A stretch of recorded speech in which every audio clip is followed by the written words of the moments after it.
Hey guys, it's me, Big Rick, and I'm here talking sports. And today we're going to talk about the 2021 New York Knicks season and the predictions that ESPN has put out. But before I start, if you could hit the like button, it'd be greatly appreciated. It helps with the YouTube algorithm, lets me know that you guys also enjoy these type of videos.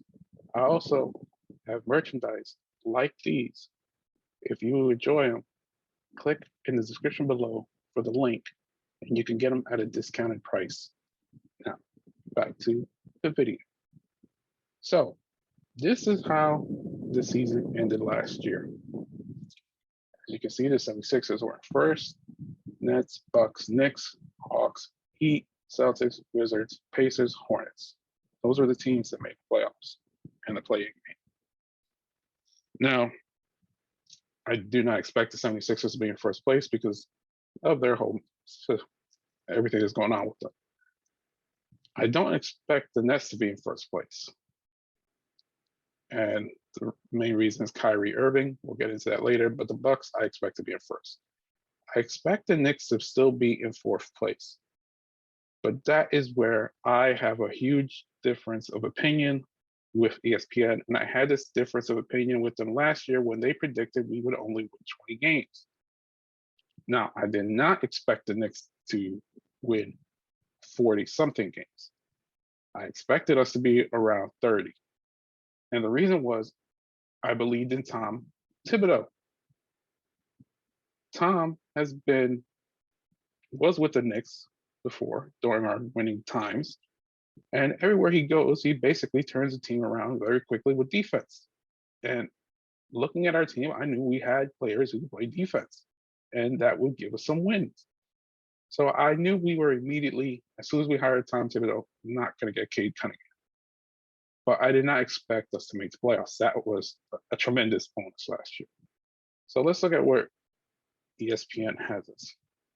So ESPN is predicting Brooklyn Nets is number 1, Bucks at 2, 76ers at 3, Heat at 4, Hawks at 5, Celtics at 6, Knicks at 7, Hornets and Bulls are tied for 8th, and the Pacers in 10th. Okay, Nets, I have a problem with being number 1. And the problem is Kyrie Irving not being vaccinated. Okay. And the reason that is because he can't play in the state of New York or in the state or in San Francisco, not in the state of California, but just in San Francisco alone, which means Golden State Warriors. When they play Golden State Warriors in their stadium, he's not allowed to play. He also can't play against the Knicks at Madison Square Garden. Plus, he can't play at all in any home games. So that's 41 home games. I think they play the Knicks twice in Madison Square Garden. So that's 43 and maybe one game over there. So that's about 44 games. This is why I did not want Kyrie Irving on the Knicks when they became free agents. I just wanted Kevin Durant, but they were a package duo. So you had to take Kyrie with Kevin Durant. Nobody wanted Kyrie. The only reason Kyrie got signed was because it was a package duo. He is so full of drama, and he's a pain in the ass, and it pisses me off because I used to love him when he was at Duke. This guy went to Duke and believed the world was flat. A highly esteemed university, and he comes out thinking the world is flat. The guy's a moron. And now he's not getting vaccinated, so now he's not going to be playing a whole bunch of games. If I was the Nets, I would try to trade him. And I know it came out that he would retire if he got traded, but I don't care. I'm trying to trade him. And if I can't trade him, I'm withholding pay every game he doesn't play because he's not vaccinated. This is ridiculous. You get vaccinated, okay? You do it for the team. Otherwise, you don't care about basketball. Retire. You obviously don't give a damn. But that's my whole spiel on him. He pisses me off. I don't want him on my team. And I think he's a cancer. So I'm picking the Bucks to take first place. Nets will be in second, 76ers in third. I think 76ers will be the second best team if it wasn't for the whole Ben Simmons situation. The Heat, I say they improved. Okay, they improved. But I still think the Knicks have more depth in their team, and we play better defense. So we could flip flop between the Knicks and the Heat. Fourth or fifth, I would be happy with fifth. I wouldn't be mad if the Heat ended up ahead of us. I think we're playing the Heat in the first round. I don't think we're going to be in seventh. I think that's just blatant disrespect. You're saying that last year when we played 71 games, we won 41 and 31. This year, we're adding 10 more games, yet we're only winning 3 more. So they're saying if we would have added 10 more games to the end of last season, we would have gone 3 and 7. It's blatant disrespect, especially after everything we've had. So here they go around grading everybody's free agencies. Celtics C minus, Nets B plus. Knicks only get a B, even though we got Fournier, 4 years, 78 million. Last year, I know everybody's complaining, oh my God, that's so much money in so many years. Last year, that contract is a team option. Same thing, Kemba Walker. We got him dirt cheap for 2 years, but that second year is a team option. We kept Derrick Rose, Alec Burks, Nerlens Noel, all to 3 years. But again, last year, team option. So we're not tied up in long-term contracts that are going to kill us for years. C plus the 76ers, which I don't get. I think it should be a lot lower. Toronto Raptors, whatever. Whoever's grading is really ridiculous. A plus to the Bulls. Lonzo Ball, if he comes back and plays like he did in New Orleans and is able to hit shots, yeah. DeMar DeRozan, I think, is overrated. Alex Caruso, I like him as an energy guy off the bench. Cavaliers B minus. They have so many players playing the same position. I don't even know how you get that grade. B minus to Detroit. For what? For Kelly Olynyk? I don't get it. Then you added Kate Cunningham. Now you got 2 point guards. Indiana Pacers didn't do much. Milwaukee Bucks, they basically just held everybody they had. They lost PJ Tucker. That one's a little tough. Atlanta Hawks, they didn't do anything. They just kept their players. Charlotte Hornets, they traded for Mason Plumlee to get a B, and they signed Kelly Oubre. Yeah, that's going to make a big difference on your team. Kyle Lowry, to me, this is why Miami Heat did improve. Kyle Lowry, I like him. They were able to re-sign Duncan Robinson. I was hoping he would go to the Knicks because we needed a 3-point sniper. They kept Victor Oladipo on the cheap, and maybe he goes back to being his old self. Orlando Magic a D, Washington a B. I think Washington should get a higher grade because I think the trade they did for Russell Westbrook was amazing. They got Kuzma, Harrell, and Pope, and they signed Dinwiddie. I think they improved their team. So now let's look at why I believe the Knicks are going to win more games and how many wins I think the Knicks are going to get. Let's start with the backcourt. Alfred Payton. Oh, just saying that name makes me want to cringe. Okay, Alfred Payton, 10 points per game, 3.2 assists, field goal percentage 43.2, 3-point percentage 28.6. That is horrible for a point guard.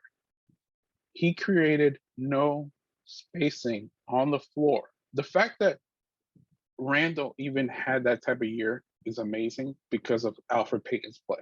The fact that RJ Barrett had that type of season because of Alfred Payton is amazing because Alfred Payton was atrocious. Then you have Bullock. Bullock was great defensively. Don't get me wrong. I like Bullock because he was a lockdown type of defensive player. But when it came to scoring, he was not a scorer. So 10.9 points per game, an assist 1.5, field goal percentage 44.2, 3-point shooting for 41%. Now I have Nerlens Noel as center because we lost Mitchell Robinson for most of the year. So 5.1 points per game, less than an assist per game, which is fine because he's not an assist guy. Field goal percentage very high because most of his scoring was basically underneath the rim. And blocks 2.2. Loved him. I mean, I love Nerlens Noel. I'm happy we were able to keep him because him and Mitch, and I think that Jericho Sims guy is going to be a good pickup too. He just needs a couple years to develop. RJ Barrett, 17.6 assists, 3 field goal percentage, 44.1, 3-point percentage, 40.1, which is great. He went up. Julius Randle, 24.1, assists 6, field goal percentage, 45.6, 3-point percentage, 41.1. He was the field goal story of last year. I know a lot of people got on him because of his playoff performance, but when you have no spacing and you get to the playoffs, teams get tougher. Even though we own the Hawks in this regular season, they got tougher. They changed the way they approached us. You can't put that on Randall. You got to have a floor general. And we put Derrick Rose in the starting lineup, which helped. But Derrick Rose was so much better with the second unit. And when we put him in the first, when the second unit came out, there was no cohesion with them. It was just, everything was all over the place. So now let's compare that to this year. And look at the backcourt. Combined points, 21. Combined assists, 4.7. So 21 and 4.7. So let's look at this. All right, so this is this year's. Kemba Walker in the back. Now, what would we say? We said 21 points combined in the backcourt, right? He brings 19.3. That's almost the two of them combined. And what did we say? 4.7? 4.9 by himself. He already beat our backcourt from last year. 42% field goal percentage, 36% 3-point percentage. Come on, guys. This guy is a creator. He can shoot. He can create for others. I mean, I love this pickup. I mean, if he can stay healthy, the Knicks, I guarantee you, if he stays healthy, and this isn't if, we win. We go 50 and 32. And then you got Evan Fournier, 13 points, 3.1 assists, 44.8 from field goal percentage, 46.3 for 3-point range. He's a sniper. Okay. That's 32 points from your backcourt. That's an additional 12 points a game from your backcourt. We got 8 assists from our backcourt. That's an additional 3.3 assists from our backcourt. And now we got Mitch back. So I think he's already out for the first game of the year, but for the most part, I'm going to plan on him playing the year. So 8.3, half an assist per game. He has a lower field goal percentage, 6.5, 65.3, and 1.5 blocks per game. And these are the same numbers as last year. But these numbers are going to improve. I think RJ Barrett becomes an all-star this year. That's my bold prediction for the year. RJ Barrett goes to the all-star game. Not in a slam dunk contest, not in a 3-point contest. I think he's an all-star. He just has, I think it's his time to explode onto the scene. And he's going to carry this team, him and Julius Randle and Kemba, with Kemba creating and dishing and kicking out the ball. His 3-point shooting percentage is going to be higher than this. Imagine he had 40.1 with Alfred Payton. With someone who can create for him and get him wide open shots, that's probably going to be about 44, 45.